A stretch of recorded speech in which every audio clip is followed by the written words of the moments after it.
हमने देखा था कि लास्ट क्लास में हमने आइडियल नॉन आइडियल दोनों ही सॉल्यूशंस को पढ़ लिया था, और साथ में अगर आपको याद है, अगर बच्चे मेरे साथ आप लास्ट क्लास में थे, तो हमने एजियोट्रॉपिक मिक्सचर के बारे में भी बहुत सारी पढ़ाई की थी। ठीक है, तो हम लोग एक बहुत मेजर पोर्शन इस चैप्टर का पूरा कर चुके हैं, और एक और आखिरी मेजर पोर्शन हमारा बाकी, जिसको हम लोग क्या बोलते हैं, कॉलिगेटिव प्रॉपर्टी। ठीक है, जैसे ही कॉलिगेटिव प्रॉपर्टी पूरा होगा वैसे ही आपका ये चैप्टर भी पूरा हो जाएगा, यानी कि अगले 2 से 3 दिन में आपका ये चैप्टर जो है वो बिल्कुल हम लोग इसको रैप अप करने वाले हैं। अब चलो आ जाते हैं भाई, अब ज्यादा क्या बात करना है, ये कम कर लीजिए सर, ज्यादा झंझट नहीं करना है। देखना यहाँ पे क्या लिखा हुआ है, क्या लिखा है, कॉलिगेटिव प्रॉपर्टी। अब समझ आएगी कॉलिगेटिव प्रॉपर्टी का मतलब क्या है। आपको पता है कि इस चैप्टर का नाम क्या है, सॉल्यूशन, यानी कि हम लोग सॉल्यूशंस के बारे में ही इस चैप्टर पढ़ने वाले हैं। सॉल्यूशन क्या होता है, कितने टाइप के होते हैं, वोलेटाइल सॉल्यूट क्या है, नॉन वोलेटाइल, वो सब हम लोग पढ़ने वाले हैं। अब सॉल्यूशन के अंदर 2 कंपोनेंट्स होते हैं। अगर आपको पता, हम लोग जनरली बाइनरी सॉल्यूशन के बारे में बात करते हैं। बाइनरी सॉल्यूशन का मतलब ही क्या है, ऐसे सॉल्यूशन जहां पर क्या हो, 2 कंपोनेंट्स प्रेजेंट हो। अब मेरी बात को ध्यान से सुनना तुम, सॉल्यूशन के अंदर क्या होते हैं, 2 कंपोनेंट्स होते हैं, एक होता है सॉल्यूट और एक क्या होता है, सॉल्वेंट। अब सुनना, सिंपल लैंग्वेज में, बहुत ज्यादा मैं इसको कॉम्प्लिकेट नहीं करता, आपको पता है कि ये मेरी हैबिट ही नहीं है कि चीजों को फालतू में कॉम्प्लिकेट करना। अब समझना मेरी बात को, कॉलिगेटिव प्रॉपर्टीज ऐसे प्रोसेस हैं या फिर ऐसी प्रॉपर्टीज हैं जो सिर्फ नंबर ऑफ सॉल्यूट्स पे डिपेंड करती हैं। कैसा सॉल्यूट है, क्या सॉल्यूट है, उससे इनको कोई भी लेना देना नहीं है, ये सिर्फ नंबर ऑफ सॉल्यूट पे, सॉल्यूट कितना है सिर्फ इस पे वो डिपेंड होता, अमाउंट ऑफ सॉल्यूट पे बस खाली वो डिपेंड होती है। तो क्या है, ऐसे प्रोसेस जो बस खाली सॉल्यूट के नंबर पे डिपेंड करते हैं, उनको हम लोग क्या बोलते हैं, कॉलिगेटिव प्रॉपर्टीज। उनको सॉल्यूट के नेचर से या फिर सॉल्यूट कैसा है, कौन है सॉल्यूट, इससे कोई फर्क नहीं पड़ता है, कितना है सॉल्यूट सिर्फ इससे उनको फर्क पड़ता है। तो लिख लेते हैं यहाँ पे इस बात को हम लोग, देखना, द प्रॉपर्टीज या फिर प्रोसेस भी आप इसको बोल सकते हैं। ठीक है, कोई दिक्कत वाली बात नहीं, यहाँ पे प्रॉपर्टी लिखा है इसलिए मैं प्रॉपर्टी बोल रहा हूँ। The properties that depends only on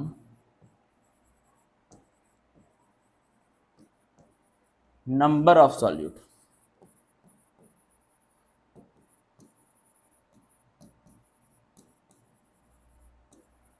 are known as colligative property. तो क्या है, ऐसी प्रॉपर्टी जो सिर्फ नंबर ऑफ सॉल्यूट पे डिपेंड करती है, उनको हम लोग क्या बोलते हैं, कॉलिगेटिव प्रॉपर्टी। अब समझना मेरी बात को एक बार ध्यान से, यानी कि इनको सॉल्वेंट से कोई मतलब नहीं है और इनको सॉल्यूट के नेचर से कोई मतलब नहीं है। सॉल्यूट क्या है इस बात से कोई, ध्यान देना भाई मेरी बात को, ये एक सवाल आता है इसके ऊपर कि सॉल्यूट क्या है, उससे कॉलिगेटिव प्रॉपर्टी को कोई मतलब नहीं है। सॉल्यूट कितना है इससे मतलब है, समझो मेरी बात को, यानी कि it has nothing to do with, it has nothing to do with nature of solute, यानी कि इनको नेचर ऑफ सॉल्यूट से कोई मतलब इस दुनिया में नहीं होता। ठीक है, इनको नेचर ऑफ सॉल्यूट से कोई भी मतलब इस दुनिया में नहीं होता है। दूसरा क्या है, it has nothing to do with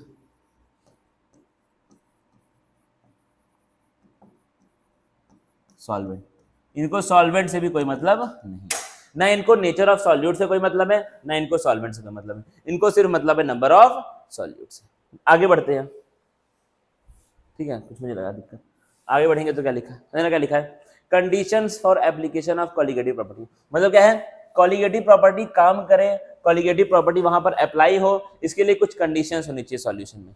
पहली क्या है कंडीशन, कि जो आपका सॉल्यूशन है वो बहुत ज्यादा डाइल्यूट हो। डाइल्यूट का मतलब क्या होता है, मतलब क्या है कि सॉल्वेंट बहुत ज्यादा है और सॉल्यूट क्या है, बहुत कम है। तो यहाँ पे लिख लेते हैं भाई, बोलने से तो क्या ही है,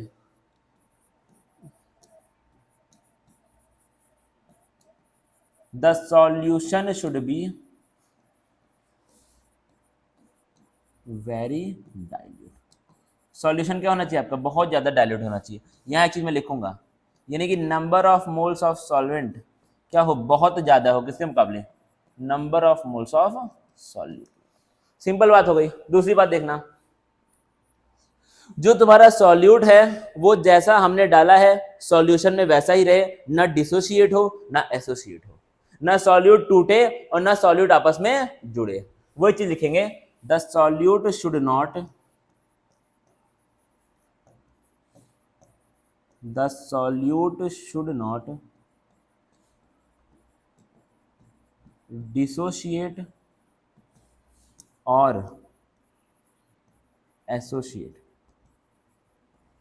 इन द सॉल्यूशन। क्या मैं सॉल्यूशन को ऐसे लिख सकता हूं? बिल्कुल नहीं भाई, तुम सह नहीं पाओगे ऐसे लिखना। पूरा लिखूंगा, the solute should not dissociate और associate inside the solution. Simple बात हो गई, खत्म कर दिया यहीं पे मैंने।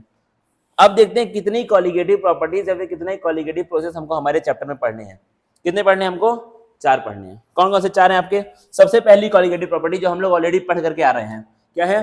Relative lowering of vapour pressure. अब मैं तुमको 1 मिनट का टाइम दूंगा, तुम सोचो कि इसको तुमने कहाँ पढ़ा था, ये शब्द आपने कहाँ पर सुना था।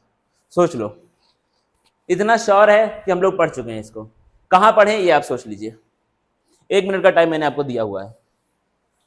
सोचो सोचो सोचो सोचो सोचो सोचो भाई, आराम से सोचो, आराम से। 1 मिनट का टाइम बहुत है, 1 मिनट का टाइम। सोच लो कहाँ पढ़ा था, कहीं कुछ राउल्स लॉ कहीं ना कहीं पढ़ा होगा, देख लो। और अभी ताजा ताजा पढ़ा, एकदम ताजा पढ़ा हमने। ऐसा नहीं कि बहुत पहले पढ़े थे, स्टार्टिंग पढ़े चैप्टर, एकदम ताजा भी हमने पढ़ा है। ये ब्रेक के बाद हमने पढ़ा है, जब बीच में ब्रेक हुआ था 7-8 दिन का, उसके बाद पढ़ा है इसको। सोच लीजिए आप आराम से, कोई दिक्कत वाली बात नहीं है, मेरे पास बहुत टाइम है। कहाँ पढ़ा था हमने? हमने इसको पढ़ा था Raoult's law for non volatile solute के लिए। क्या पढ़ा था हमने इसको? कहाँ पढ़ा है? Raoult's law for non volatile solute के केस में हमने इसको पढ़ रखा है। अगर तुम भूल गए हो तो बड़ी दिक्कत वाली बात है। अगर भूल गए हो तो इतना जल्दी भूल रहे हो, इसका मतलब तुम रिवाइज नहीं कर रहे हो, ठीक है। अगर नहीं भूले तो बहुत अच्छी बात है, तो इसका मतलब आप बिल्कुल मेरे साथ चल रहे हैं, हमारा और आपका पेस बिल्कुल मैच हो रहा है। लेकिन अगर मान लीजिए आप भूल गए हैं तो भाई थोड़ा सा यहाँ पर चिंता की बात है, लेकिन हम लोग इसको भी पढ़ेंगे फिर से, ठीक है। अभी तक हमने बस खाली इसका इक्वेशन पढ़ा था, इस बार हम इसको डिराइव भी करेंगे, देखते हैं। चलो कोई बात नहीं। फिर क्या लिखा है तुम्हारा? अगला क्या है? एलिवेशन इन बॉइलिंग पॉइंट, यानी कि सॉल्यूट डालने पे बॉइलिंग पॉइंट कैसे चेंज हो रहा है। एलिवेशन का मतलब क्या होता है? इंक्रीमेंट, मतलब बॉइलिंग पॉइंट कैसे बढ़ रहा है सॉल्यूट को डालने पे, ठीक है। अगला क्या है? डिप्रेशन इन फ्रीजिंग पॉइंट, मतलब फ्रीजिंग पॉइंट कैसे घट रहा है सॉल्यूट को डालने पे। फिर क्या? ऑस्मोटिक प्रेशर, मतलब कि समझाऊंगा ऑस्मोटिक प्रेशर, तो ऑस्मोसिस बहुत सारे बच्चों को पता होगा क्या होता है। चलो हम हमारे पहले टॉपिक पे आते हैं। क्या लिखा है? Relative lowering of vapour pressure. पहले तो इसका स्टेटमेंट जो आपको पता है वो लिख लेते हैं। ऑन एडिंग सॉल्यूट, कौन सा solute? Non volatile solute to a solvent. On adding solute to a solvent, the VP मतलब vapour pressure decreases, the pressure decrease. अब देखना मेरे को समझना है यहाँ पर, उसके बाद क्या है हम मैथमेटिकल डेरिवेशन भी करेंगे, ठीक है। अब इस ग्राफ को देखना ध्यान से। एक लिखा है मोल फ्रैक्शन ऑफ सॉल्यूट और एक लिखा है वेपर प्रेशर का चेंज इन वेपर प्रेशर। समझना, जैसे जैसे सॉल्यूट का मोल फ्रैक्शन बढ़ रहा है वैसे वैसे तुम्हारा वेपर प्रेशर भी क्या हो रहा है? बढ़ रहा है। सिंपल बात हो गई। जैसे जैसे सॉल्यूट का मोल फ्रैक्शन बढ़ रहा है वैसे ही तुम्हारा चेंज इन वेपर प्रेशर भी बढ़ता जा रहा है। उसी को हम लोग क्या बोलते हैं? लोवरिंग ऑफ वेपर प्रेशर या फिर relative lowering of vapour pressure. हम लोग इनिशियल को लेकर के बात करें तो। अब अगर इसको हम लोग मैथमेटिकली डिराइव करना चाहें, देखना हम लोग क्या कर सकते हैं, समझना मेरी बात को। तुमको पता है relative lowering of vapour pressure का फॉर्मूला क्या है? P not minus P upon P not. P not का मतलब क्या है? Vapour pressure of pure solvent, और पी का मतलब क्या है? Vapour pressure of solution. क्या मैं इसको ऐसे लिख सकता हूं? मुझे बताना। Delta P upon P not, बिल्कुल लिख सकते हैं। अब देखना, अकॉर्डिंग टू राहुल्स लॉ, तुमने एक चीज पढ़ी थी, अकॉर्डिंग टू राहुल्स लॉ। देखना तुमने क्या पढ़ रखा है, देखना क्या पढ़ रखा है आपने। आपने पढ़ा था कि जो P है वो डिपेंड करता है किस पे? P नॉट और काई पे, यानी कि जैसे P ये लिखे तो क्या होता है? P नॉट ए काई। जाहिर सी बात है। और ये जो P है ये क्या है? सॉल्वेंट की बात होती है। वेपर प्रेशर हम लोग सॉल्वेंट का ही लिखते हैं, ठीक है। जैसे मान के चलो, मुझे समझना, तुम कन्फ्यूज हो गए तुम, यहाँ पे मैंने PA क्यों लिख दिया। ये हमारे पास 2 बर्तन है, इसके अंदर मेरे पास पानी है, ठीक है, प्योर पानी है इसके अंदर। देखना भाई बड़े ध्यान से, इसके अंदर क्या है? हमारे पास प्योर पानी है, पानी है, पानी है, पानी है, पानी है, पानी है, पानी है, पानी है। हीट करोगे क्या बनेगा? पानी से। पानी से बनेगा तुम्हारा वेपर, और इक्विलिब्रियम पे ये वेपर जितना प्रेशर लगाएगा उसी को हम लोग क्या बोलते हैं? वेपर प्रेशर, ठीक है। समझना, यानी कि ये तो तुम्हारा क्या है, पी नॉट है, क्योंकि प्योर फॉर्म की बात हो रही है। इसके अंदर भी पानी होगा और साथ में क्या है, पानी के साथ यहाँ पर चीनी प्रेजेंट है। क्या प्रेजेंट है, आपका शुगर प्रेजेंट है। अब ये शुगर करेगा क्या, जितना एफिशिएंसी से यहाँ पर बन रहा था वेपर उतना एफिशिएंसी से बन नहीं पाएगा। रीजन क्या है वो आपको पता होना चाहिए, ठीक है, नहीं पता तो भाड़ में जाओ। ठीक है, अगर आपको इतना नहीं पता तो इसका मतलब आप पढ़ क्या रहे हैं, आप पढ़ाई कर क्या रहे हैं, ठीक है, दिक्कत वाली बात है। अगर आपको नहीं पता तो देना, यहाँ पे क्या लिखा हुआ है, यहाँ तुम लगाओ आग। क्या होगा, अब यहाँ पर वेपर बना किसका है, पानी का बना है कि चीनी का बना है कि दोनों का बना है, पानी का ही बस का ही बना है, क्योंकि चीनी तो क्या है, नॉन वॉलेटाइल है, चीनी का वेपर बन ही नहीं सकता है। तो बना तो पानी का ही है, लेकिन इस बार पहले के मुकाबले कम बना है, लेकिन है किसका, ये पानी का ही है। यहाँ मैं क्या लिखूंगा, पी ए लिखूंगा, क्योंकि ए का मतलब हमारे लिए क्या होता है, इस पूरे चैप्टर में ए का मतलब हमारे लिए क्या रहेगा, सॉल्वेंट रहेगा, और बी का मतलब क्या रहेगा, सॉल्वेंट। अगर आपको नहीं पता है तो आप प्लीज इसको लिख ले कहीं पर, क्योंकि मेरे नोट्स में सारा मामला ऐसे ही चलने वाला है। ए का मतलब सॉल्वेंट और बी का मतलब सॉल्यूट। अब देखना बड़े ध्यान से, तो यहाँ पर वेपर बना तो पानी का ही है, लेकिन पहले के मुकाबले क्या है, कम है, इसलिए पहले वाले को हमने क्या बोला, इसको मैं पी नॉट ए भी बोल सकता हूँ, इसको मैंने क्या बोला, पी ए बोला। इसीलिए यहाँ पर पी ए मैंने लिखा था। तो पी ए का मतलब क्या होता है, पी नॉट ए काई ए, यानी कि जहां जहां पर पी ए लिखा हुआ है वहां पर मैं पी नॉट ए काई ए लिख सकता हूं। देखो पी नॉट माइनस क्या लिख सकते हैं, पी नॉट ए काई ए, ठीक है, इसको मैं पी नॉट ए बोल दे रहा हूँ सब जगह पर, क्योंकि हम लोग ए की ही बात कर देंगे हर जगह, अपॉन पी नॉट।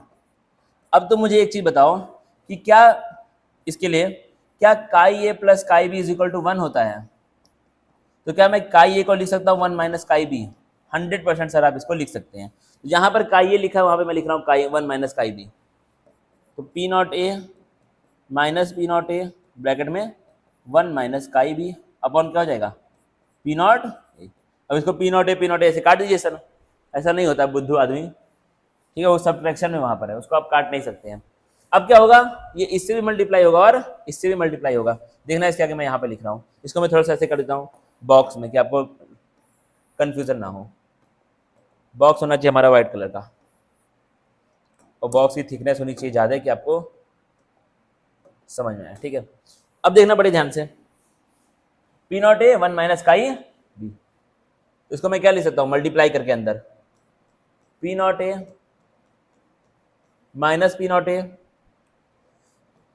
ये प्लस कहाँ से आया मुझे बताओ, मुझे बताओ कि ये प्लस कहाँ से आया है, ये प्लस क्या आया भाई, इसको मल्टीप्लाई करोगे ये पी नॉट ए भी माइनस में है और काई भी माइनस में है, तो माइनस माइनस क्या होता है, प्लस होता है भाई मैथ में। अब ये plus P naught A minus P naught A क्या हो जाएगा, कट जाएगा, तो क्या बचा तुम्हारा यहाँ पर, P naught A chi B upon P naught A, क्या ये कट जाएगा, P naught A chi B, P naught A cut जाएगा, यानी कि यहाँ पे क्या बचा, काई बी।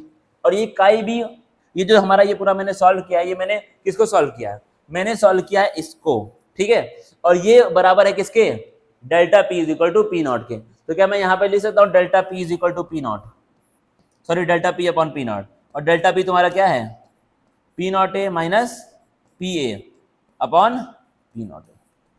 हैंस आपका relative lowering of vapour pressure का जो हमने रिलेशन पढ़ा था वो आपका यहाँ पे वेरीफाई भी हो चुका है। क्या आप इस बात को मान पा रहे हैं, या फिर आपको लग रहा है कि मैं यहाँ पे आपसे झूठ बोल रहा हूँ। देखो ध्यान से, क्या तुम्हारा ये पूरा का पूरा यहाँ पर डिराइव हो चुका है relative lowering of vapour pressure का फॉर्मूला, काई बी के बराबर ही हमने पढ़ा भी था और काई बी के बराबर ही यहाँ पर आ भी रहा है। अब मुझे बताओ, तुम सोच समझ के एक बार 2 मिनट का टाइम लो, एक बार इसको ध्यान से देख लो मैंने खेला क्या है यहाँ पर। मैंने सिर्फ इतने पार्ट को उठाया, अरे यार क्या क्या मैंने बस खाली मैंने सिर्फ इतने पार्ट को उठाया, फिर इसमें अपना पूरा खेला होला, फिर खेल करके मैंने इसको बराबर कर दिया किसके, इसके। जब मैंने उसको पूरा सॉल्व किया तो मेरे पास क्या बचा, काई भी बचा, और मैंने इसको बराबर कर दिया, खेल खत्म, पैसा आ जाओ। देख लो भाई ध्यान से। अब देखना इसके बाद एक बार आप इसको 2 मिनट के लिए देख लें पहले तो ध्यान से। मैं 2 मिनट का टाइम दूंगा, लगाऊंगा टाइमर यहाँ पर, 2 मिनट नहीं 1 मिनट लगभग 30 सेकंड मान लो, 30 का 1 मिनट 30 तो हो ही गया है, चलो 1 मिनट 15 सेकंड। आप इसको एक बार ध्यान से बिल्कुल एकदम इत्मीनान से बिल्कुल देख लो, ठीक है। वीडियो चलता रहेगा तभी तुम देखो, तुम पॉज करके देखोगे भी नहीं मुझे पता है, इसलिए मैंने खुद ही रोक दिया अपने आप को। ठीक है, आपसे बोला जाएगा कि आप पॉज करके देखिए, लेकिन हम नहीं देखेंगे, मुझे पता है ये चीज़, ठीक है, इसलिए हम ही यहाँ पे पॉज कर ले रहे हैं तुम्हारे लिए, फॉर यू। एक बार देख लो वीडियो सही से बन रहा है कि नहीं, एक बार सब देख लीजिए, सही है ना।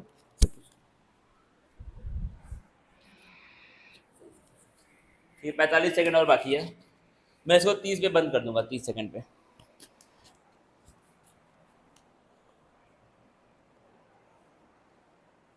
तीस सेकंड पे हम इसको बंद कर देंगे, उससे ज़्यादा टाइम तुमको नहीं मिलेगा, बाकी तुम्हारी मर्जी, देख लो। पॉज करने का भी ऑप्शन होता है भाई, रो नहीं, पॉज करने का भी ऑप्शन है, पॉज भी कर सकते हो। अब बढ़ेंगे आगे, ठीक है, ये हमारा हो चुका काम। अब क्या लिखा है, फर्दर फार्मूला यूजिंग मोल्स, यानी कि उसी फार्मूले को अगर मैं मोल में चेंज करना चाहूँ तो मैं क्या कर सकता हूँ। फार्मूला क्या है तो तुम्हारा P naught A minus P A upon P naught ए, ठीक है। अब काई बी, अब सवाल में डायरेक्ट काई बी वो हो सकता है ना दे, वो क्या देगा तुमको, number of moles of solute and number of moles of solvent. तो क्या काई बी को तुम नंबर ऑफ मोल्स के टर्म्स में लिख सकते हो, बिल्कुल लिख सकते हो, क्योंकि यहाँ पर क्या होता है, काई बी इज इक्वल टू, आपने पढ़ रखा है बचपन में बहुत, नर्सरी में, N B upon N A plus N B. यहाँ हम क्या लिख सकते हैं, P naught A minus P A upon P naught A is equal to N B upon N A plus N B. अब बताना क्या ये एक और नया फार्मूला आ गया, फार्मूला तो नया नहीं है, फार्मूला तो वही है, बस खाली थोड़ा इसमें हमने क्या किया, छेड़छाड़ करके एक नया आपको इस फार्मूले का मैंने वेरिएशन दिखाई दे दिया, ठीक है, क्योंकि कई बार वो नंबर ऑफ मोल्स देगा। अब नंबर ऑफ मोल्स को भी हम लोग फर्दर एक्सपेंड कर सकते हैं, कैसे, एक बार इसको देख लो, 1 2 का 4 मैंने कर दिया है, आपने इसको नोट कर लिया होगा, अगर नोट नहीं किया तो स्क्रीनशॉट ले लो, बाद में नोट कर लेना। अब क्या है, उसी फॉर्मूले को मुझे लिखना है in terms of weights and molar masses. कैसे लिखेंगे अभी देखना ध्यान से, क्या था जो अभी हमको फॉर्मूला मिला था, P naught A minus P A upon P naught A is equal to क्या था, N B plus N A, ठीक है, ये एक्स दिखाई दे रहा है क्या, तो वो ठीक कर ले रहा हूँ, N B plus N A, ठीक है। अब देखना क्या नंबर ऑफ मोल्स का तुमको पता है फॉर्मूला, अगर मैं यहाँ लिखूँ तो नंबर ऑफ मोल्स क्या होता है, मास अपॉन मोलर मास। क्या मैं इसको यहाँ पे लिख सकता हूँ, मास और वेट क्या होता है तुम्हारा, बराबर होता है केमिस्ट्री में, ठीक है। तो अपने कॉपी के, अपने पेज के हेडर पे लिख दो mass is equal to weight, ठीक है। ये तो लिखना ही बड़ा बड़ा, लेकिन एक और चीज कि मेरे ऊपर बाद में इल्जाम ना आए, आपको लिख देना है इन केमिस्ट्री, केमिस्ट्री में ऐसा हम लोग यूज करते हैं, रियल में ऐसा होता नहीं है, ठीक है, केमिस्ट्री में ऐसा वो लोग यूज करते हैं, ऐसा स्टैंडर्ड बुक्स में दिखाई देता, पिंक कलर का, ठीक है, दिख रहा है परफेक्टली। तो क्या है, केमिस्ट्री में ऐसा होता है, मास को हम लोग क्या बोलते हैं, वेट बोलते हैं केमिस्ट्री में, इसलिए जहाँ पे वेट लिखा है वहाँ पे मैं कई बार मास भी लिख सकता हूँ, और कई बार जहाँ पे मास लिखा है वहाँ पे मैं वेट भी लिख सकता हूँ। तो क्या हो जाएगा, नंबर ऑफ मास का फॉर्मूला मास अपॉन मोलर मास, वही वेट, ठीक है। पीला कलर सबसे बढ़िया है, P naught A minus P A upon P naught ए, जहां पर लिखा है नंबर ऑफ मोल्स वहां पे क्या लिख दूंगा, mass upon molar mass, mass of B upon molar mass of B, mass of B upon molar mass of B. अब एक और चीज तुमको बताऊंगा, plus mass of A upon molar mass of A. अब अगर मैं पिछले वाले फॉर्मूला पे जाऊं, एक बार देखना मेरी बात को बड़े ध्यान से, आपने पढ़ा था कि relative lowering of vapour pressure का कॉलिगेटिव प्रॉपर्टी के रूप में जब हम लोग उसको पढ़ते हैं तो हम लोग कहाँ पढ़ते हैं, बहुत ज्यादा डाइल्यूट सॉल्यूशन में हम लोग पढ़ते हैं, यानी अगर सॉल्यूशन बहुत डाइल्यूट है तो उसमें क्या होगा, सॉल्यूट बहुत कम होगा और सॉल्वेंट क्या होगा, बहुत ज्यादा होगा। अगर आपको याद है तो हमने वहां पे ऐसे लिखा हुआ था कि जो NB है वो बहुत कम है किसके मुकाबले, Na के मुकाबले, यानी अगर हम लोग किसी बहुत बड़े नंबर में कोई बहुत छोटा सा नंबर जोड़ेंगे तो क्या बहुत फर्क पड़ेगा, यहाँ पर नहीं पड़ेगा, इसलिए मैं यहाँ से क्या करता हूँ, इस NB को निकाल देता हूँ क्योंकि इसमें फर्क पड़ने वाला ही नहीं है। यहाँ पे बस खाली क्या बचता है, Na बचता है, क्या बचता है बस खाली यहाँ पर N, इसीलिए यहाँ पर भी वही चेंज हो रहा है, वही सब चेंज है भाई, देख लेना, बहुत बड़े नंबर में बहुत छोटे नंबर का कोई सेंस नहीं बनता है। तो ये फॉर्मूला तुम्हारा निकल करके आता है मॉलिक्यूलर मास और मास के टर्म्स में, किसका, relative lowering of vapour pressure का। मैंने किया क्या, मैंने यहाँ पे जो Na था, अरे यार शिट यार सॉरी, यहाँ Na रहेगा, ठीक है, गलती थोड़ी सी हुई, क्योंकि NB क्या है, बहुत कम है Na के मुकाबले, NB क्या है, बहुत कम है किसके मुकाबले, Na के मुकाबले, इसलिए मैंने क्या किया, उसको NB को वहां से इरेडिकेट कर दिया, वहां से निकाल दिया। अब आगे बढ़ते हैं। अब एक यहाँ पहले इसका ले लो स्क्रीनशॉट, 1 2 का 4 तरीका आपको पता है क्या मैंने किया है। देना क्या है, Oswald Walker method. Oswald Walker method ये क्या होता है, अगर तुमको RLVP यानी कि relative lowering of vapour pressure को अगर आपको एक्सपेरिमेंट के थ्रू फाइंड करना है तो एक तरीका आपके पास होता है, उस तरीके का नाम क्या है, इसके बारे में आपको नहीं पढ़ना है। हालांकि एनसीईआरटी में तो इसका नाम भी नहीं दिया हुआ है, एनसीईआरटी में इसका नाम भी नहीं दिया हुआ है, लेकिन फिलहाल आपका थोड़ा बहुत हम लोग यहाँ वहाँ एनसीईआरटी के जाएंगे, क्योंकि बोर्ड एग्जाम में सिर्फ एनसीईआरटी के सवाल नहीं आते हैं। मैक्सिमम सवाल एनसीईआरटी से आते हैं, लेकिन सिर्फ एनसीईआरटी के सवाल नहीं आते हैं। तो इसलिए यहाँ पे अपने कॉपी में लिख लो कि Ostwald Walker method is the technique to find RLVP experimentally. कुछ इस तरीके से हम लोग बनाते हैं, CaCl की ट्यूब होती है यूज, वो सब में तुमको नहीं फंसना है। अब देखो ये वाला, ये तो आपका ठीक है, हमारे मतलब का नहीं है। ये देखो, ये सवाल तुमको यहाँ पे मिल चुका है। थोड़ा सा मैं अगर इसको छोटा करूँ तो, पर जला हिलने में भी आती मौत है।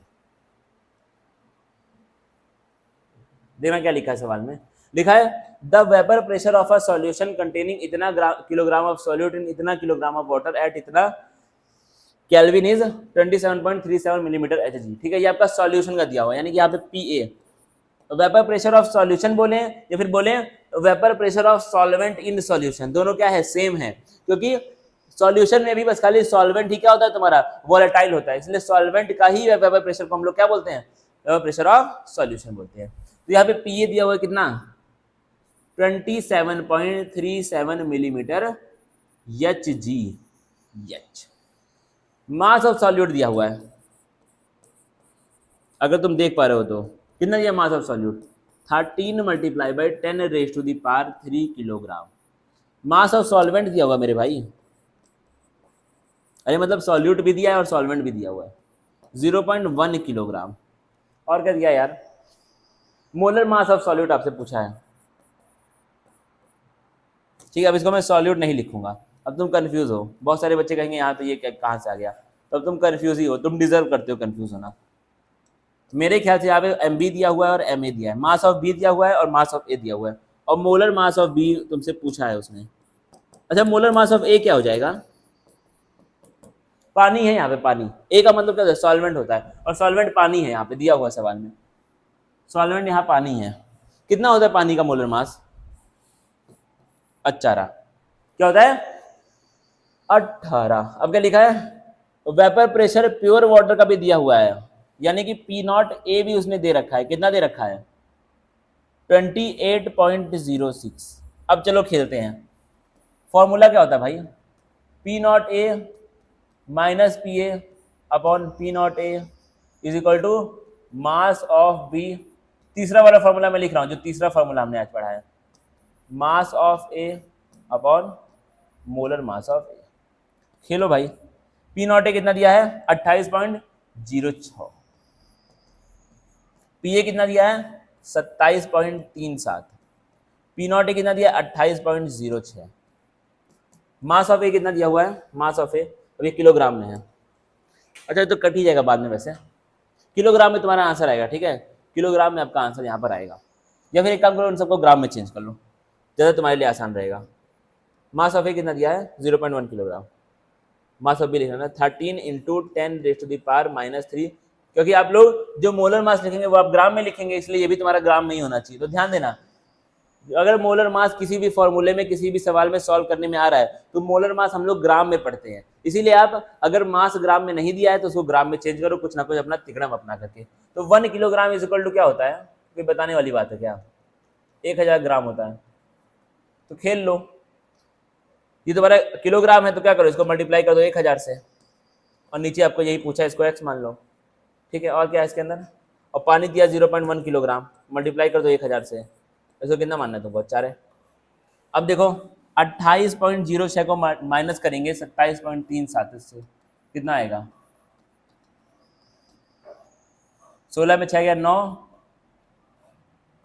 9 में 3 गया 6, 7 में 7 0, 0.69 आएगा, 0.69 अपॉन 28.06 इज इक्वल टू, इसको करोगे तो आपका 3 से 3 ये पूरा पूरा कट जाएगा, यानी कि 13 upon x 100 upon 18 is multiply by 18 upon 100।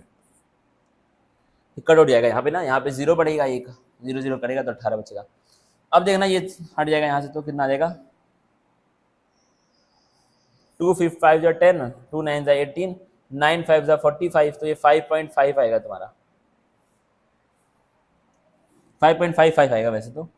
यानी कि ये कितना हो गया तुम्हारा, अगले पेज पे इसको मैं लिख रहा हूँ 69/2806, 69/2806, और क्या लिखा है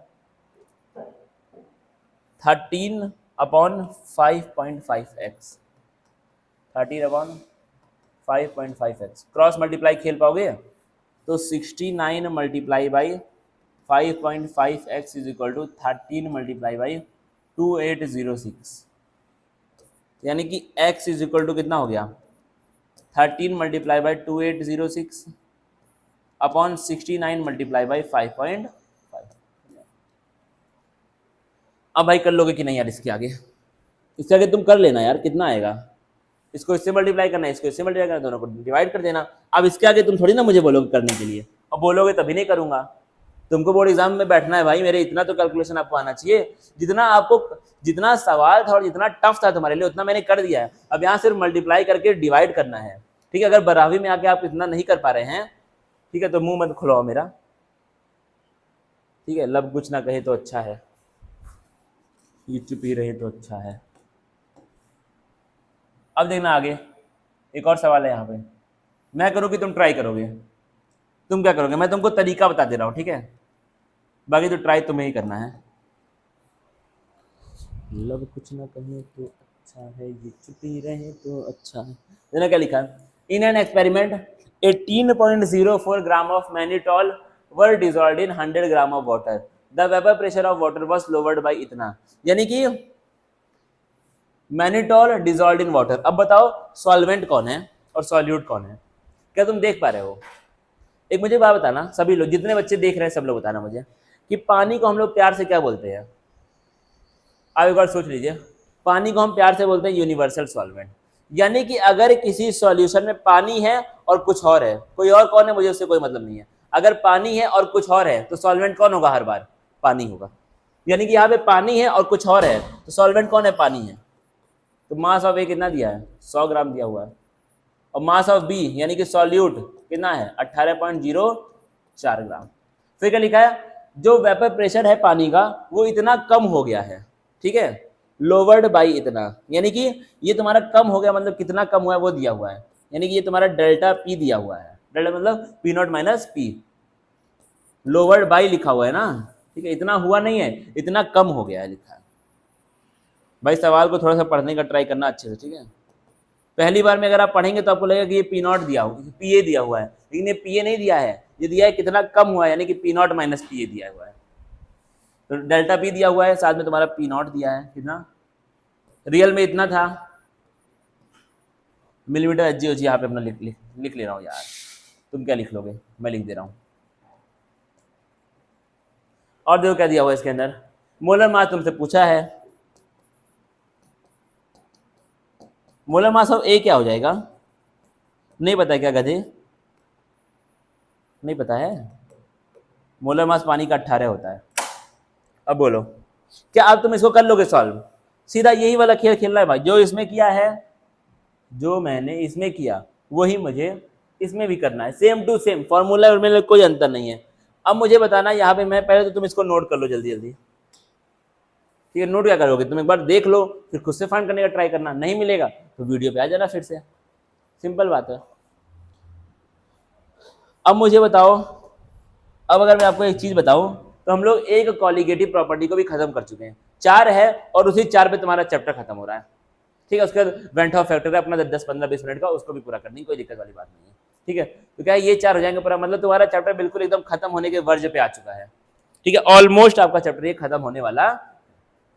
अब हम मिलेंगे अगले लेक्चर में, तब तक आप वीडियो को एक बार लाइक कर देना यार। जब आप वीडियो को देख लीजिए तो आप वीडियो को लाइक, अगर तुमको पसंद आ रहा है तो लाइक कर दो, नहीं आ रहा है पसंद तो कमेंट में बता दो कि नहीं पसंद आया, सिंपल सी बात है। अब बताना मैं एक चीज यहाँ लिखूंगा तुम पढ़ पा रहे हो कि नहीं, बिल्कुल आप इसको पढ़ पा रहे होंगे, पढ़े लिखे बच्चे हैं आप लोग, ठीक है। अब चलेंगे मिलेंगे अगले लेक्चर में, ठीक है, तब तक के लिए भाई चलते हैं, थैंक यू गाइस।